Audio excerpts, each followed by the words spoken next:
ओम शांती. बाप दादा मधुबनचे गोड मुलांनो, तुमच्याजवळ मन, मनाभव आणि मध्याजी भवचे तीक्ष्ण बाण आहेत. याच बाणाने तुम्ही मायावर विजय प्राप्त करू शकता. प्रश्न: मुलांना बाबांची मदत कोणत्या आधारावर मिळते? मुले बाबांचे आधार कोणत्या रूपामध्ये मानतात? उत्तर: जी मुले जितकी बाबांची प्रेमाने आठवण करतात तितकी बाबांची मदत त्यांना मिळते. प्रेमाने बोला. आपले कनेक्शन चांगले बाबांच्या बरोबर ठेवा. मनामध्ये बाबांच्या शिक्षणाची आठवण ठेवा. श्रीमतवर चालत राहा तर बाबांची मदत करत राहतील. मुले बाबांचे आभार मानतात. बाबा, तुम्ही परमधामवरून येऊन आम्हाला पतितपासून दुःखीपासून सुखी, पतितपासून पावन बनविता.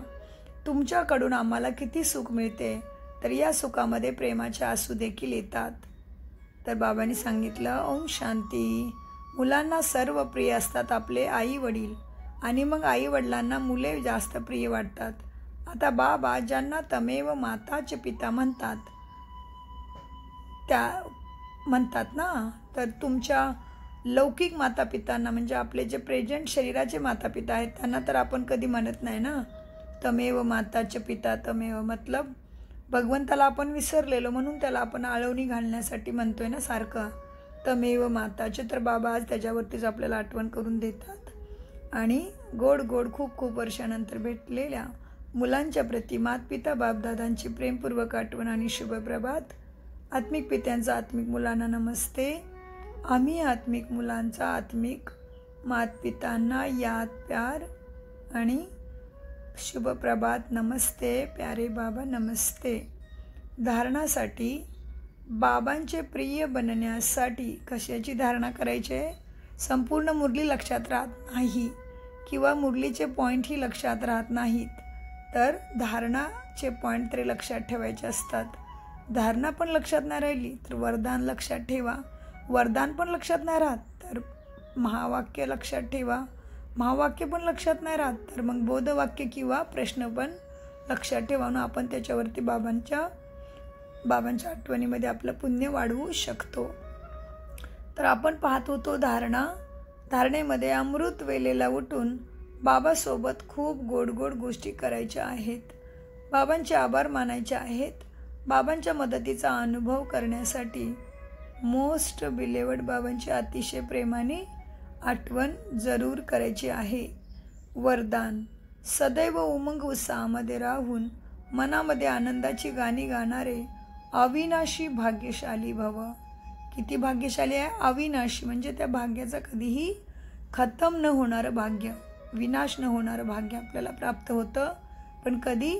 सदैव उमंग उत्साहामध्ये राहून मनामध्ये आनंदाची गाणी गाणारे अविनाशी भाग्यशाली भव. वरदानाचं स्पष्टीकरण: तुम्ही भाग्यशाली मुलेच अविनाशी विधीद्वारा अविनाशी सिद्धी प्राप्त करता. तुमच्या मनामध्ये सदैव वाहावाहाची आनंदाची गाणी वाजत राहतात. बाबा, वाहा भाग्य, वाहा गोड परिवार, वाहा श्रेष्ठ संगमाचा सुंदर वेळ. प्रत्येक कर्म वाहा आहे ना, म्हणून तुम्ही अविनाशी भाग्यशाली आहात.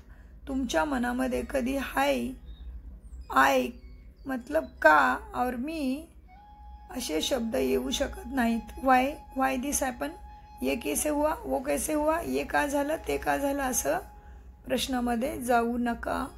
तुमच्या मनामध्ये परमेश्वराच्या ज्ञानावरती तुमच्या मनामध्ये कधी हाय या वाय असे शब्द येऊ शकत नाहीत.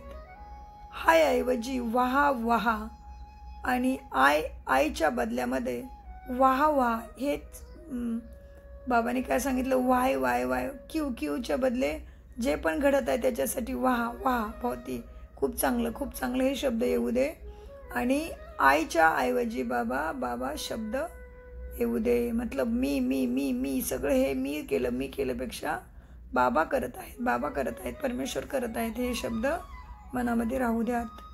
तर काय होईल? अविनाशी भाग्यशाली आपण बनू. बोधवाक्य: जे संकल्प करतात त्याला अविनाशी गव्हर्नमेंटचा स्टॅम्प लावा तर गंभीर राहाल.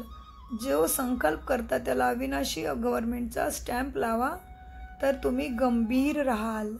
अविनाशी गव्हर्नमेंट कोण आहे? बाबा. तर काय होईल? आपण अटेन्शनमध्ये राहू. माया आपल्याला परेशान करणार नाही. ओम शांती, ओम शांती, ओम शांती. गोड गोड बाबांचं अगणित धन्यवाद.